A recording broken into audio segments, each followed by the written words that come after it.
Eu acho que seria o que mais se destaca lá na vila, seria o uso de drogas por adolescentes. O local em que a gente vive é muito maior do que isso, muito mais amplo do que isso. E, portanto, nós não conseguimos dar conta de conhecer esse local apenas através dos nossos sentidos humanos, né? O sentido do ver e do tocar. Né? Há a necessidade de uma ampliação do nosso universo, da nossa realidade. Né? Portanto, o mundo que nós conhecemos, tirando esse mundo que é mais imediatamente ligado a nós, o mundo que nós conhecemos não é um mundo natural, não é um mundo físico, não é um mundo concebido naturalmente. Né? É um mundo que é construído socialmente. Né? As imagens que nós temos sobre consumo de drogas vistas na adolescência não são imagens, por mais próximo que isso esteja de nós, aquele conceito mais geral, não são imagens individuais, nossas, próprias, particulares.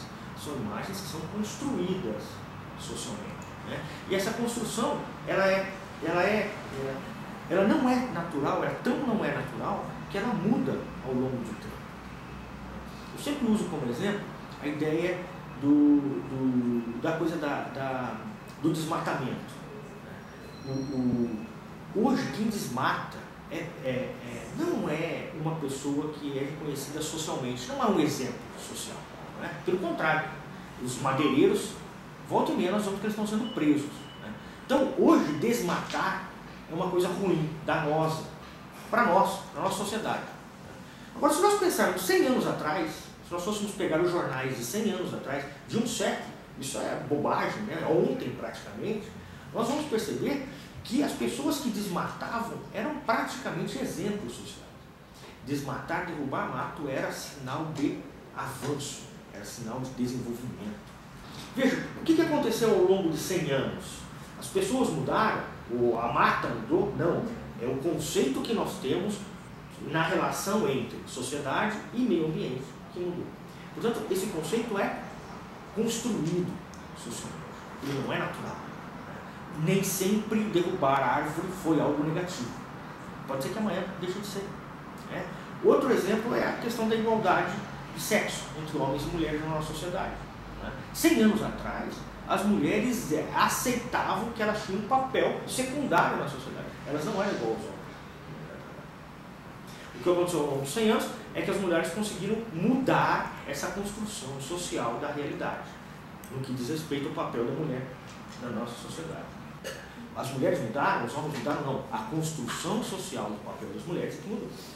Portanto, o ponto de partida que eu quero mostrar para vocês aqui é que nada é natural.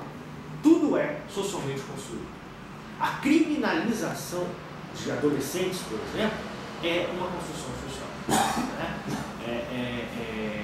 A relação, o preconceito que existe em relação a jovens, moradores de periferia das grandes cidades, é uma construção social. Como é que se faz em uma sociedade complexa como a nossa, uma sociedade tão grande, né, tão estruturada, nós não temos tempo para praticamente nada, né? Nós sequer temos tempo para conversar com os nossos familiares, na maioria das vezes. Ficamos semanas, meses, se não moramos na mesma casa para conversar com um tio, um primo, um avô, uma avó. Né? Como é que acontece? Como é que se dá essa distribuição, essa veiculação de uma construção da realidade? Sobre, por exemplo, o papel das mulheres, sobre, por exemplo, a necessidade de preservação do meio ambiente, sobre a questão das drogas na adolescência. Quem é que faz isso nessa sociedade tão complexa? São os meios de comunicação. Os meios de comunicação de massa são os grandes responsáveis pela proliferação, pela difusão desses conceitos que organizam e que dão uma forma, e que dão os limites da nossa atuação na sociedade. A primeira coisa que a gente precisa perder quando a gente vai estudar os meios de comunicação é perder aquele ranço de que eles são os grandes responsáveis pelos problemas que nós temos. Os meios de comunicação difundem valores que são socialmente construídos. eles, no nosso caso, no caso específico da mídia brasileira, que é uma mídia comercial, majoritariamente comercial, eles precisam atender as demandas do mercado. Portanto, eles reproduzem determinados valores sociais. Ajudam a construir comportamentos? Ajudam, mas eles são muito pouco hábeis para impor de uma hora para outra. A sociedade e os meios de comunicação é que vão se remodelando ao longo do tempo, gradativamente, um vai alimentando o outro, e isso é que ajuda a construir essa forma de difusão dos valores que são socialmente construídos. A discriminação contra homossexuais é uma coisa exemplar no caso do agendamento, né? Se você pegar, e eu estou falando de telenovela porque no Brasil quem agenda de fato é telenovela, não é telejornal. De fato, quem agenda no Brasil é telenovela.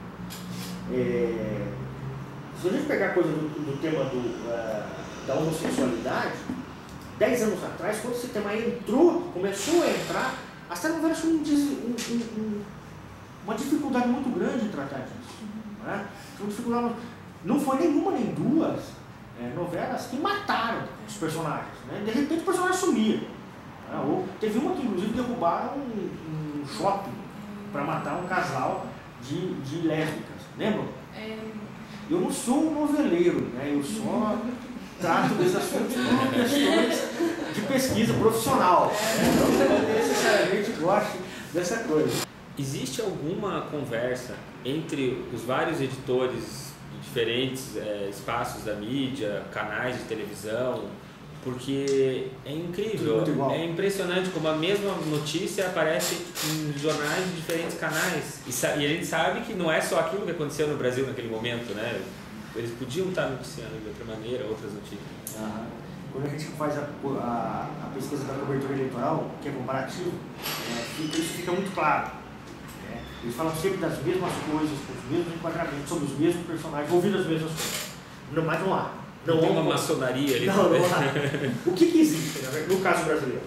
É que nós temos até o ano passado, nós tínhamos uma obrigatoriedade de diploma em jornalismo para exercer a função de jornalista.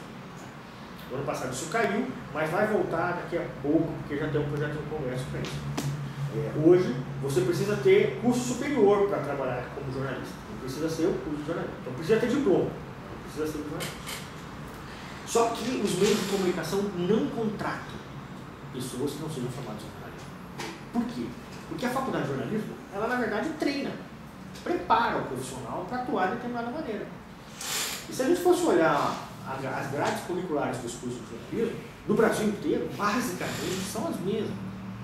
Basicamente as pessoas leem os mesmos livros quando estão em formação.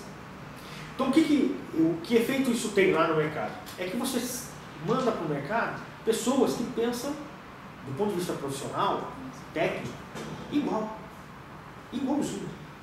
Por isso nós temos a impressão que até eles conversam. Na verdade eles conversam, mas lá na faculdade. Quando eles saem adestrados para ver que temas merecem ser transformados em notícia, todo mundo pensa mais ou menos a mesma coisa, porque todo mundo fez o mesmo curso.